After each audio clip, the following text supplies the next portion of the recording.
మీ business ఏదైనా మీ ఊర్లో promotion చేయాలంటే అది సుమన్ టీవీతోనే సాధ్యం. ఇప్పుడే సంప్రదించండి.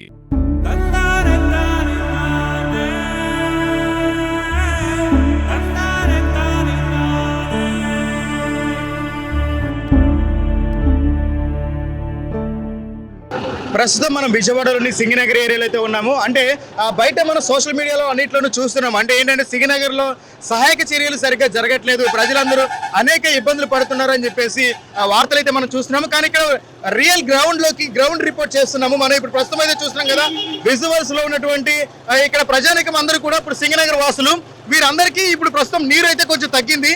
అయితే ఇళ్లలో నుంచి బయటకు వచ్చి వాళ్ళు రోడ్డు మీద కావాల్సినటువంటి సామాన్లు తీసుకుని తిరిగి మళ్ళీ వారి ఇళ్లకు వెళ్లేందుకు ఉచిత రవాణా సౌకర్యాలు కూడా ఏర్పాటు చేయడం జరిగింది. ప్రస్తుతం మనము ఇక్కడ ఒక ట్రాక్టర్ మీద వెళ్తున్నాము. ఈ ట్రాక్టర్ ఎవరు ఏర్పాటు చేశారు ఏంటన్నా?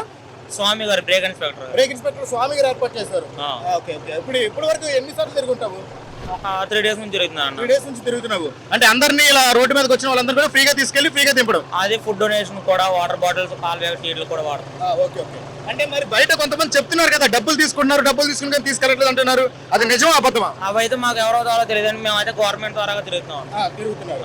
ఓకే, ఇది ప్రైవేట్ గా అయితే మనకు తెలియదు మరి ఎలా తిరుగుతున్నారండి. ఓకే.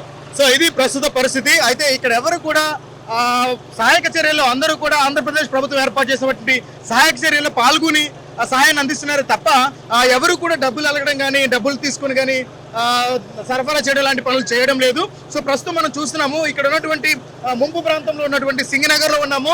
ప్రస్తుతం ఈ ఏరియాలో అనేక సహాయక చర్యలు చేస్తున్నారు. ముఖ్యంగా మనం ఫస్ట్ మొట్టమొదటిగా ట్రాన్స్పోర్ట్ దగ్గర నుంచి వస్తున్నాము. సో ప్రస్తుతం ముందు మనం ట్రాన్స్పోర్ట్ విధానం అయితే ట్రాన్స్పోర్ట్ చూస్తున్నాం. అంటే సింగనగర్ లోని కొన్ని ప్రాంతాల్లోకి వచ్చినటువంటి ప్రజలు అంటే ఆ ఇళ్లలో నుంచి బయటకు వచ్చి వారికి కావాల్సిన నిత్యావసర వస్తువులు తీసుకుని మళ్ళీ తిరిగి ఇళ్లకు వెళ్తున్నటువంటి దృశ్యాలు మనం చూస్తున్నాము. వారందరికీ కూడా ఉచితంగా తీసుకెళ్లి ఉచితంగా తీసుకొస్తున్నారు ఆంధ్రప్రదేశ్ ప్రభుత్వం వారు. అంటే అందరూ కూడా ఇప్పుడు ప్రస్తుతం ఉన్నటువంటి గవర్నమెంట్ మీద బురద చల్లే కార్యక్రమాలే తప్ప వాస్తవానికి నిజమైతే కనుక చాలా క్లియర్గా మీ కళ్ళ ముందే చూస్తున్నారు. అందరూ కూడా వస్తున్నారు, వారికి కావాల్సిన వస్తువులు సామాన్లు తీసుకుని జాగ్రత్తగా వెళ్తున్నారు.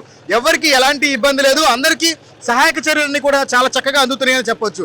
ఇప్పుడు మనం చూస్తున్నాము, మన ఎదురుగా కూడా ఆల్రెడీ ఏదైతే డ్రైనేజ్ అంటే చెత్తను సేకరించడానికి కూడా పెద్ద పెద్ద ట్రాక్టర్లను పురమాయించింది మున్సిపాలిటీ అని కూడా చెప్పొచ్చు. ప్రస్తుతం మనం సింగనగర్ లో ఉన్నాము. సింగనగర్ లో ఉన్నటువంటి ఆ ట్రాక్టర్ ద్వారా చెత్తని కూడా తీసుకుని వచ్చి ఆ చెత్తని కూడా బయటది అంటే ఎక్కువ రోజులు ఇక్కడ ఉండడం వల్ల, మురుగుడు ఏర్పడడం వల్ల కొంచెం రోగాలు ఏదైతే ఆరోగ్య సమస్యలు తలెత్తుకుండడం కోసం కావాల్సినటువంటి చెత్తను కూడా తీసుకుని వెళ్ళిపోవడం జరుగుతుంది. ఎందుకంటే ఇప్పుడు మన ముందు నుంచి పాస్ అవుతుంది.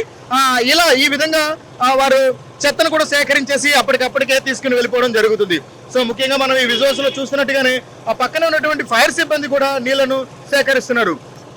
ఇది ఇక్కడ ప్రస్తుతం ఉన్నటువంటి పరిస్థితి. కెమెరామెన్ ఓంకార్ తో విజయ్ రిపోర్టింగ్, సింగనగర్, విజయవాడ.